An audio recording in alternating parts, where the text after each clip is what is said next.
Assalamualaikum warahmatullahi wabarakatuh. Berikut ini saya sampaikan juknis penerimaan peserta didik baru untuk SMA, SMK, dan SLB tahun 2022. Dinas Pendidikan Provinsi Jawa Barat telah mengeluarkan juknis penerimaan peserta didik baru untuk SMA, SMK, dan SLB tahun 2022. PPDB Jawa Barat mendukung terlaksananya Merdeka Belajar, yaitu upaya untuk menciptakan suatu lingkungan belajar yang bebas untuk berekspresi, bebas dari berbagai hambatan terutama tekanan fisiologis. Bagi guru, dengan memiliki kebebasan, lebih fokus untuk memaksimalkan pada pembelajaran guna mencapai tujuan pendidikan nasional, namun tetap dalam rambu kaidah kurikulum. Bagi siswa, bebas untuk berekspresi selama menempuh proses pembelajaran di sekolah, namun tetap mengikuti kaidah aturan di sekolah. Landasan hukum PPDB yang pertama yaitu Peraturan Menteri Pendayaan Nomor 1 Tahun 2021 tentang PPDB pada Taman Kanak-kanak, Sekolah Dasar, Sekolah Menengah Pertama, Sekolah Menengah Atas, dan Sekolah Menengah Kejuruan. Yang kedua, Surat Edaran Mendikbud Nomor 1 Tahun 2020 tentang kebijakan Merdeka Belajar dalam penentuan kelulusan peserta didik dan pelaksanaan PPDB tahun ajaran 2020-2021. Yang ketiga, Surat Edaran Mendikbud Nomor 4 tentang tahun 2020 tentang pelaksanaan kebijakan pendidikan dalam masa darurat penyebaran COVID-19. Dan yang keempat, Surat Edaran Mendikbud Nomor 1 Tahun 2021 tentang peniadaan UN tahun 2021. Yang kelima, Surat Edaran Mendikbud Nomor 3 Tahun 2021 tentang pelaksanaan PPDB. Yang keenam, Peraturan Gubernur Jawa Barat Nomor 29 Tahun 2021 tentang petunjuk teknis penerimaan peserta didik baru pada SMA, SMK, dan SLB. Dan yang ketujuh, Surat Edaran Sekretaris Jenderal Kementerian Pendidikan dan Kebudayaan Riset dan Teknologi Nomor 6998/HK0104/2022 tentang pelaksanaan penerimaan peserta didik baru tahun ajaran 2022-2023.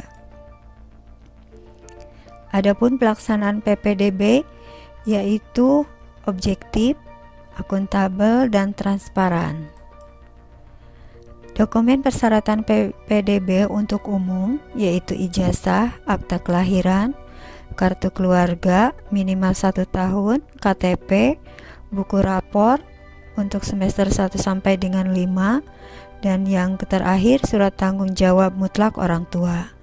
Dan persyaratan khusus, kartu program penanganan kemiskinan atau yang terdaftar pada DTKS Dinsos bagi jalur afirmasi atau KETM, surat keterangan domisili dari RT RW bagi afirmasi korban bencana alam atau sosial, surat tugas orang tua bagi jalur perpindahan orang tua atau wali maksimal 3 tahun atau anak guru, dan bagi afirmasi kondisi tertentu penanganan COVID-19. Dan yang terakhir, piagam dan dokumentasi prestasi untuk jalur prestasi kejuaraan maksimal 5 tahun, minimal 6 bulan.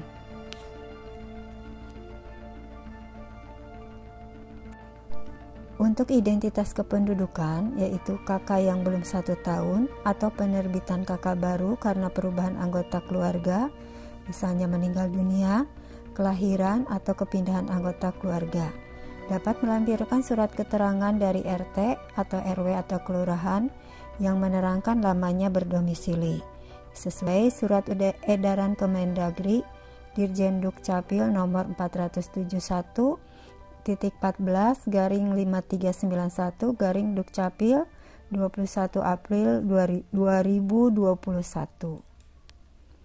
Persyaratan bagi KETM yang pertama, kartu program penanggulangan kemiskinan dari pemerintah pusat meliputi Kartu Indonesia Pintar atau KIP, Kartu Keluarga atau KKS, Kartu Indonesia Sehat atau KIS, Kartu Program Keluarga Harapan atau PKH, Kartu Beras Sejahtera atau KBS, dan Kartu Sembako Murah atau KSM.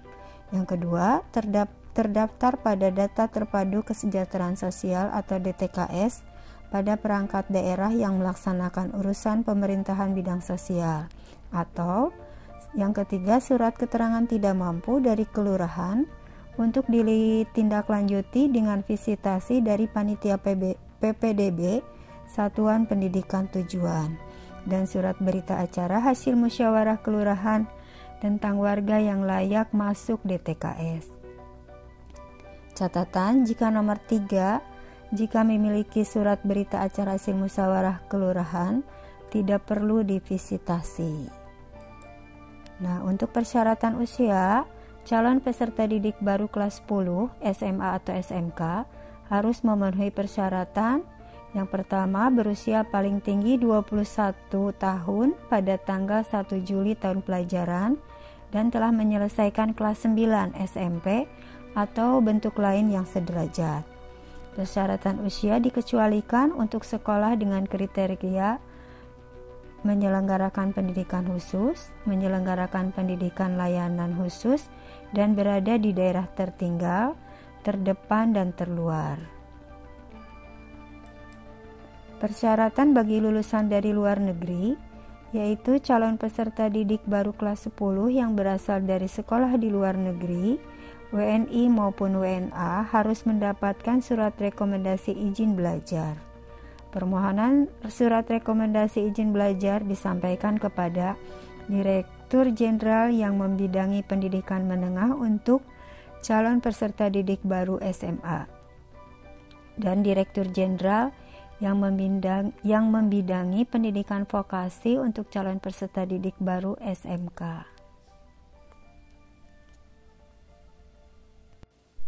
Persyaratan peserta didik SLB. Yang pertama, persyaratan usia peserta didik berkebutuhan khusus di SLB boleh lebih dari ketentuan persyaratan usia peserta didik pada satuan pendidikan umum atau TK, SD, SMP, SMA, dan SMK. Yang kedua, persyaratan ijazah calon peserta didik SLB hanya diperuntukkan bagi calon peserta didik SMPLB dan SMALB. Khusus untuk calon peserta didik TKLB dan SDLB tidak diperlukan ijazah. Yang ketiga, calon peserta didik SLB memiliki dokumen hasil penilaian kekhususan dari pakar fisiolog atau tenaga medis. Yang keempat, dalam hal calon peserta didik tidak memiliki dokumen sebagaimana dijelaskan ayat 3, calon peserta didik dapat mengikuti asesmen atau penilaian atau diagnosa kekhususan yang dilaksanakan satuan pendidikan. Dan yang kelima, dalam melaksanakan asesmen sebagaimana ayat 4, Satuan Pendidikan Umum Penyelenggaraan Pendidikan Inklusi dapat bekerja sama dengan tim ahli atau kelompok kerja inklusi atau dengan research center atau pusat layanan pada SLB.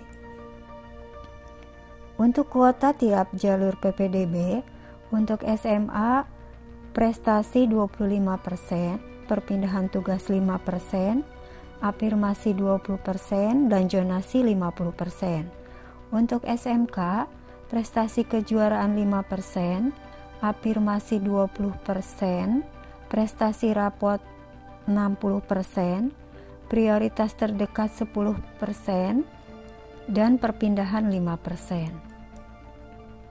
Adapun jalur PPDB SMA dan kuota, untuk jalur zonasi 50%, afirmasi 20%, untuk jalur perpindahan tugas orang tua atau wali untuk anak guru 5%, dan untuk prestasi 25% atau sisa kuotanya. Nah, untuk jalur afirmasi dibagi dua, yaitu afirmasi KETM 12% dan ABK atau disabilitas 3%, dan untuk afirmasi kondisi tertentu 5%. Untuk prestasi yang 25% dibagi dua, yaitu untuk nilai rapor dan kejuaraan akademik atau non-akademik. Prosedur operasional standar atau POS.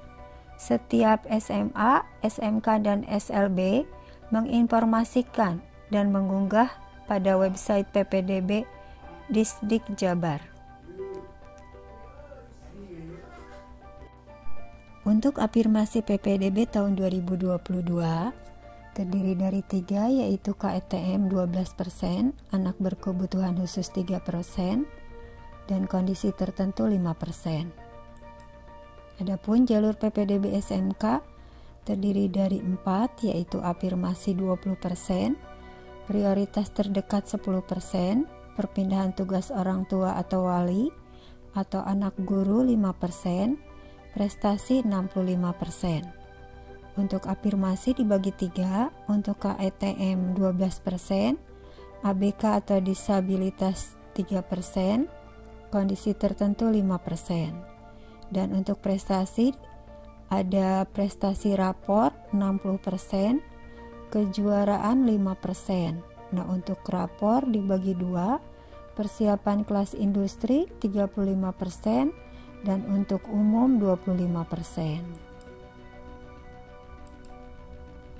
Pendaftaran PPDB SMA dan SMK dapat dilakukan dengan berbagai cara.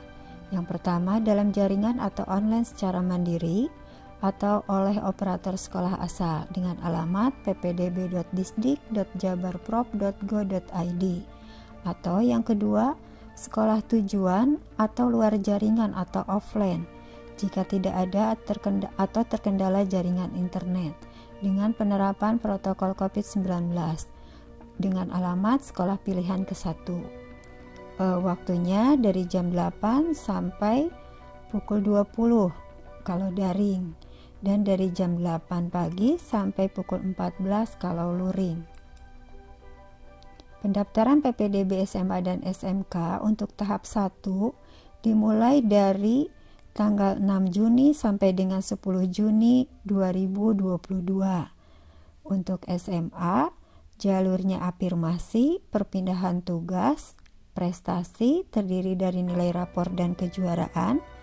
Untuk SMK yaitu jalur afirmasi, prioritas terdekat, perpindahan tugas, prestasi kejuaraan, dan persiapan kelas industri. Nah, untuk tahap 2 akan dilaksanakan pada tanggal 23 sampai 30 Juni 2022. Untuk SMA, jalur zonasi, dan untuk SMK, jalur prestasi rapor umum. Berikut jadwal persiapannya. Dimulai tanggal 17 Mei 2022, yaitu pembagian akun ke sekolah atau SMP MTS. Akun diserahkan ke sekolah oleh Panitia PPDB Jabar melalui koordinasi tim pendataan Dapodik SMP atau MTS Kabupaten atau Kota. Tanggal 18 sampai 20 Mei 2022, pembagian akun kepada siswa lulusan SMP atau MTS dilaksanakan oleh sekolah asal SMP atau MTS. Tanggal 23 sampai 27 Mei 2022, input kuota atau daya tampung sekolah dilaksanakan oleh Panitia PPDB SMA, SMK, SLB, luar negeri, dan swasta. Tanggal 23 Mei sampai 5 Juni 2022, upload dokumen khusus untuk prestasi kejuaraan berupa piagam dan foto afirmasi, perpindahan orang tua atau anak guru, yaitu surat tugas afirmasi kondisi tertentu, surat tugas atau suket korban bencana.